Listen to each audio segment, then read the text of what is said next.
Welcome back to another midweek mystery. So, this week's mystery is about a murder that was actually classified as a suicide in 2015. Timothy Sparks dialed 911 when wife Susan Sparks was shot, and this happened in Mason, Ohio.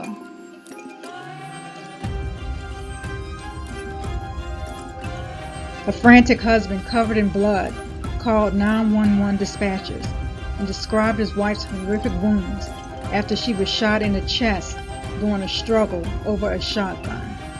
Timothy Sparks, age 58, begged for an ambulance to be dispatched to his home in Mason, Ohio.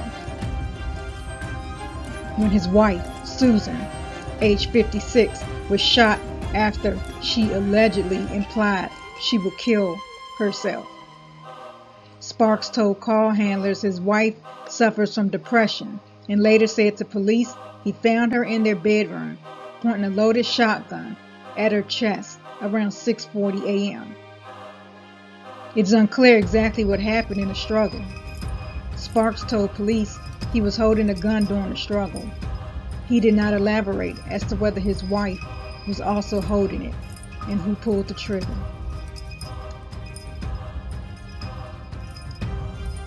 The panicked man described how his wife was struggling for breath. His handlers instructed him to perform CPR. She was declared dead as soon as an ambulance arrived. During the 911 call, Sparks said, "My wife had a gun. The gun went off. My wife, she's been shot." He continued, "She had the gun. I was trying to take the gun away from her. I have no idea. I can hear her gulping. Gulping. She's gulping." Sparks later told police that he was getting ready for work when his wife angled the weapon at her chest and told him, "It will be better this way."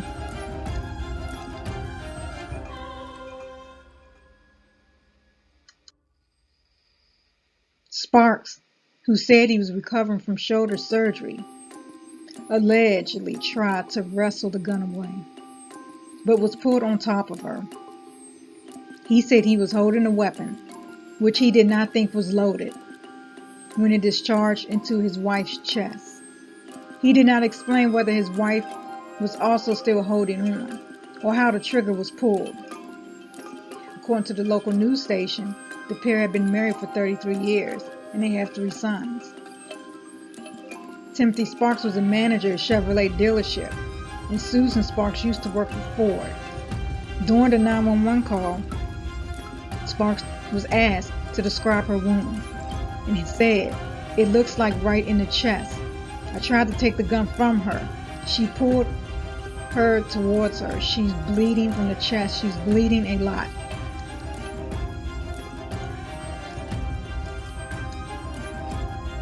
When asked whether his wife ever seemed suicidal, he said, "She suffers from depression. She has depression really bad. She would never do this though. She didn't do it on purpose." When police arrived at the house, the upscale town outside of Cincinnati, Sparks had blood on his hands, arms, face, and clothing. And the police that were investigating the shooting said it was a questionable death.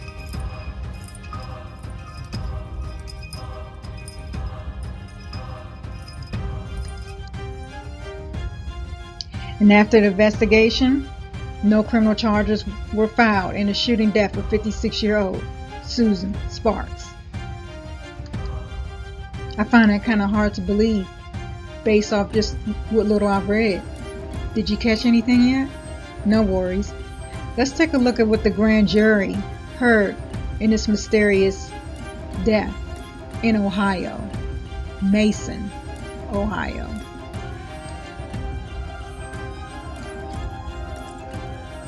The gun wasn't supposed to be loaded. An interview after her death, Joseph, the eldest son of Susan Sparks, told police His mother would get loopy and sometimes did strange things after taking her medication. Once, the family found her in the garage at 3 a.m. She told them at the time she didn't remember being there. The concern was that his mother had been looking at the gun. This is what a Mason police detective wrote in the narrative report.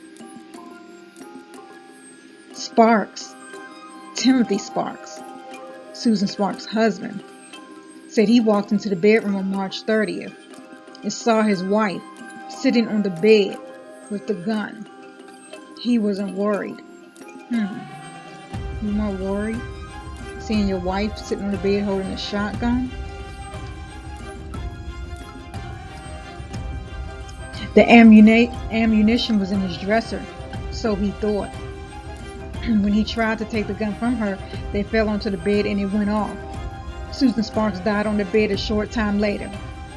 DNA and other forensic analysis of the gun and ammunition proved inconclusive.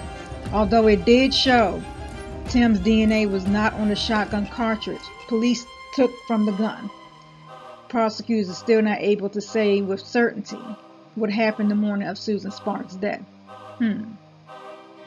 But whose hand or whose fingerprints was on that trigger? They just said whose fingerprints weren't on the cartridge. What about the trigger?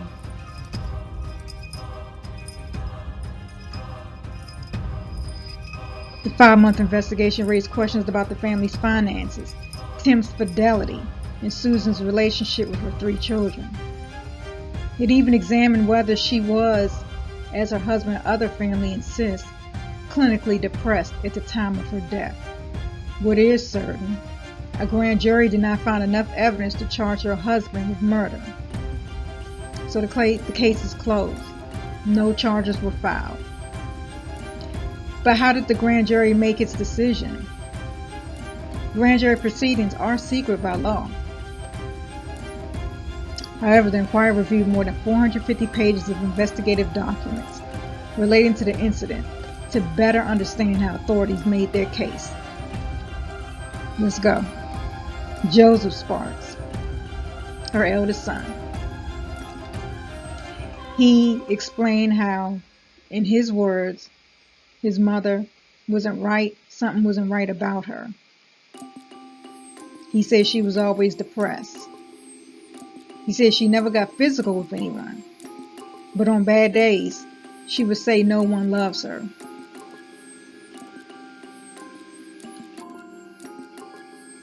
His parents didn't have physical fights, but they argued. Most arguments revolved around Susan's depression. When Joseph was in high school, he said his mother talked about divorce after a heated argument, but was fine a few hours later.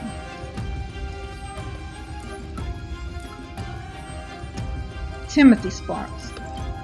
A few days after the incident, the 58-year-old manager at Carey Chevrolet in northern Kentucky told police he had relived the incident 100 times. I'll quote, "I mean, it's tough. I haven't slept in 3 days. I'm beating my head against the wall to try and figure out what could have been different." Her face, almost robotic as he recalled it, still flashes through his head. "She was just looking at me," Tim told police. "All I saw was blood." When Tim was first interviewed by the police at the Mason Police Department shortly after his wife died, that is what he shared. Before the interview, Tim struggled to understand what was happening in his house. Medics came and went, but he never saw his wife taken to the hospital. Officers moved him to a police cruiser to calm him. Eventually, officer told him that Susan more than likely did not have heart activity, and they pronounced her deceased. Tim cried. Then he mumbled, almost like he was praying. Neil wrote in a narrative report of the incident. Under Tim's breath, Tim said, "I killed her." A police background check revealed Tim had no prior criminal history. The day Tim returned from Arizona, which was before her death, Tim and Susan visited their eldest son Joseph in Oxford. Tim said it was the best day they had as a couple in years. They've been married for 34 years, not 33. When they got home, they watched the Best Exotic Marigold Hotel. Trying to calm him down after his wife's death, an officer asked about the movie. Tim responded, "It was depressing. The movie is about older retired couples who move to India and live in a hotel. Susan's retired from the Ford Motor Company. She told Tim she feared they were going to be like the characters in the film and have no money. Tim says, I think she was embarrassed. She couldn't handle the money. However, none of this explained why she might want to kill herself. Tim told McCormick multiple times he didn't believe his wife would hurt herself. She had overdosed on Valium 4 or 5 years ago, but he didn't believe it was intentional, and she since switched to Prozac. He also went on to just continue to say that there's no doubt in his mind. There was nothing but an accident.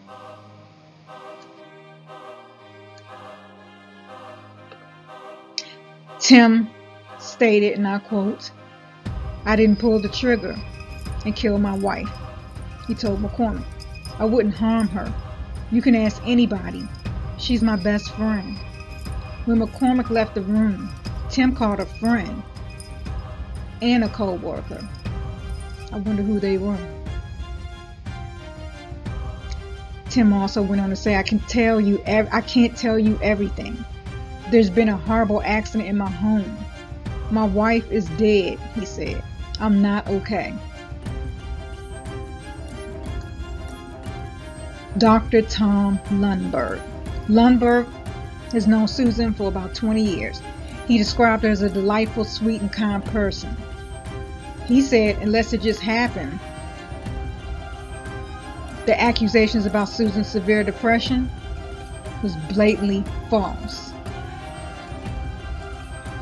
He said the last time that he saw Susan was 6 or 8 weeks before her death for a sinus infection, and everything was perfect. McCormick wrote in the narrative report of his interview with Lundberg. She was in a great mood during the visit. Susan suffered severe depression years ago, but had been stable since she switched medication, he said. The doctor called his relationship with Susan great and characterized it as highly unusual for her to be depressed and not come see him. Makes sense. You know a doctor. 20 years. Real close. Why wouldn't she not tell him she was so depressed? She was not depressed, he said. At least, not to my knowledge. Diana Vaughn. Vaughn worked with Susan at Ford and knew her since 1990. She considered her a best friend, but said their friendship had been on and off the last 5 years. Susan was very conservative, opinionated, and somewhat OCD. The women often didn't communicate for months when Susan got upset about something. Sometimes Tim would step in and tell her Susan would love to hear from her. This happened frequently. Like when Vaughn quit Ford to open a lingerie business. It was not well received, she said, of Susan's response to her business venture. But Susan eventually got involved. When Vaughn closed the business for financial reasons, Susan again became very upset. This makes no sense. Why would she be upset over what her friend does with her friend's own business? Pay attention. Vaughn could not think of a reason that Susan would want to hurt herself and described Susan's husband as a saint. She said she never saw any fighting or turmoil between the two. Interesting. So he's the saint and she's the one with the mental issues. Tim gave Susan everything she ever wanted, Vaughn said. There's no doubt in my mind that this is nothing but an accident. Where have we heard that before? Christina Davis. Detectives searched Tim's phone and found numerous visits to adult websites involving escort massage services. Some of the phone numbers, contacts, and email addresses stored in his phone also appeared to be linked to escort advertisements. Tim's attorney said his client never contacted any of those services. He said one of the services got a hold of his phone number and shared it. One text detectives found on Tim's phone simply listed an address and read, "Park in my driveway." There was no name or any other information with the number. Detectives went to that address, and the current resident, told them the previous owner caused a lot of problems because she ran a massage business out of her home. And that former owner, Christina Davis, was eventually interviewed at her new home. She immediately recognized a picture of Tim and identified him as one of her regular clients. She said Tim told her he does not have sex with his wife anymore. Why would he tell somebody that he's going to get a massage from that he don't have sex with his wife anymore? Have you ever got a massage? Is this something you share with a masseuse? If that's really all it is. Christina Davis denied anything sexually oriented about the services she provided Tim. She said he was well dressed, polite, and a very nice guy. According to the detective, Davis is a skincare therapist Tim used for acne on his back. That's a new one. Thought it was a masseuse. Now this person is a skincare therapist. He said Susan was the one who provided him with Christina Davis' phone number and reiterated there was nothing sexual about it. Then why must she stress that more than once, that there was nothing sexual? Were you really just getting a massage? Were you getting treated for acne on your back? And then in someone's home at that?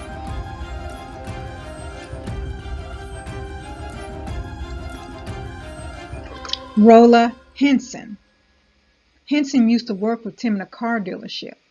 About a month before Susan's death, the two reconnected on Facebook and messaged frequently. They sent almost 200 messages back and forth in about a month, talking about the car business and their families. They also talked about rumors they were romantically involved when they worked together, with Tim saying he was never able to convince people they weren't. The messages seemed to be flirty at times, but Henson actually filed a lawsuit against Tim in 2011. She said he was involved in fraudulent behavior at the car business. When it came to light, Henson said Tim wanted her to take the blame for it, and eventually he fired her. She was awarded a settlement in the case. She goes on to describe Tim as he was polite and always nice. A reoccurring theme. He's polite, always nice. She said even when he was doing things like lowering her pay or trying to get her fired. She also went on to say how amazed she was at how untruthful he was and how calm he was while telling lies, which were detrimental to her life. He was calm when he was lying.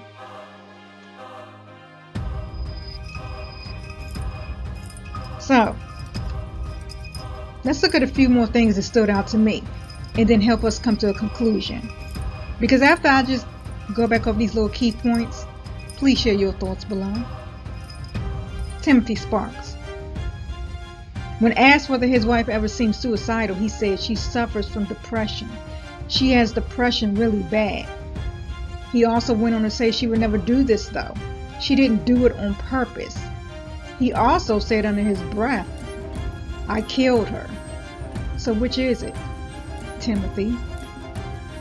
Did she kill herself, or did you kill her? Dr. Tom Lundberg, known Susan for 20 years, he described her as delightful, sweet, and kind. He said she hadn't been depressed for years. So any news about that told to the police, he said, about her being severely depressed was blatantly false.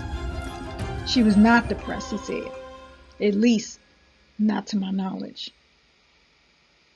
Two conflicting stories from two people who knew her well.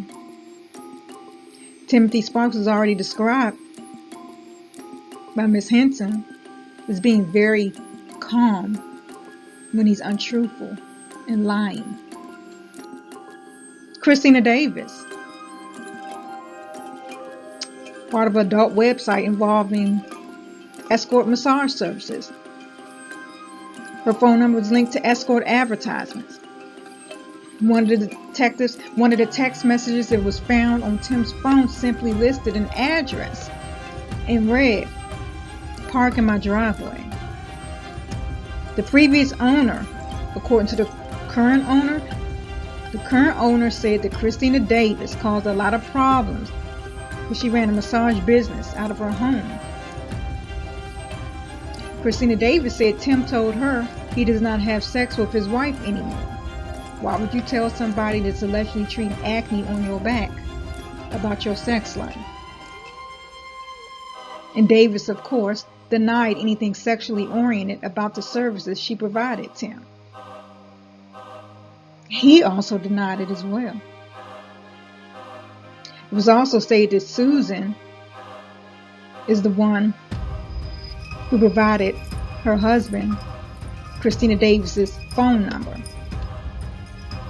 This is something we probably would want to look into deeper. What was Susan Sparks' relationship with Christina Davis? What was Susan Sparks' relationship with Christina Davis? If this is true, that Susan Sparks is the one that gave Tim Sparks Christina Davis's phone number. But I found some contradictions, and I'm about to touch on that in a second. Rolla Henson, she described Tim as polite and always nice. But she was amazed at how untruthful he was and how calm he was while telling lies, which were detrimental to her life. So if he could do that with Rolla, what makes you think he couldn't be that calm as he lied to police? One thing that I noticed, Tim's attorney said his client never contacted any of those escort services, the ads or anything. However, he said one of the services got a hold of his phone number and shared it.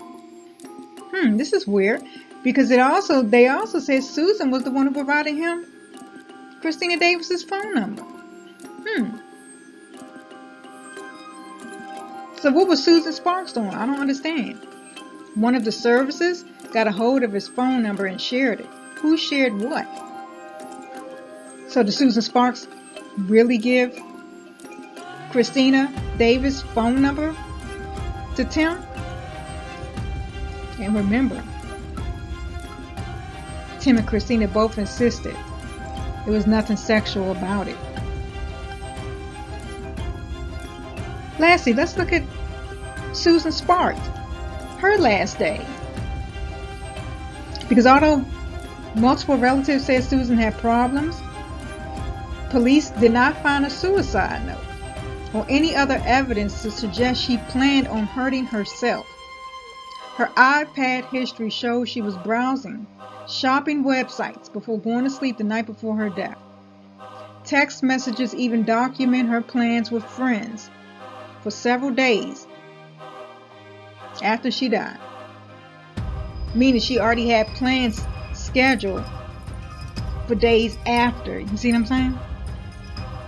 She agreed to go to Easter services with Diana Vaughn, walk around the mall with an old friend from high school, and visit an antique store in Lebanon.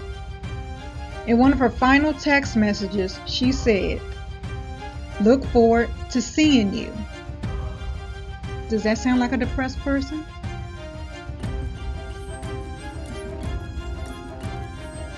And let us not forget, under his breath, Mr. Tim Sparks. Now, I don't know if he had an affair with Miss Hinton. I don't know if he had one with Miss Davis. But something wasn't right. And just pay attention. Connect the dots. Again, what were the Sparks' relationship with Christina Davis? Because if Susan Sparks gave her husband Christina Davis' phone number, or did somebody else give him the number, or did he actually just look it up on his own? I mean, I already showed you, someone said how he lies. But don't forget this. Under his breath, when he was at the police station, he said, and I quote, "I killed her." And let us not forget, he says they were wrestling with a gun. Why point that out? And the police didn't mention anything about whose fingerprints was on the trigger. Never mentioned that. They just said whose fingerprints weren't on a cartridge. Okay? That's what they said. And out of all the evidence that we examined, you tell me. Let's get this conversation started below. Do you think it was an accident? Do you think that woman, I'm sorry, she was a petite woman. Do you think she put a shotgun to her chest? Just from reading, that sounds like somebody put a shotgun to her chest. She didn't do that. Just try to imagine that. The difficulty of doing it. A shotgun, not a handgun, a shotgun. Do you think she killed herself? Or do you think Mr. Sparks got away with murder? And what would be his reason? So let's get this conversation started below. And this will be a regular weekly series. Again, going back to midweek mysteries. Thank you for watching.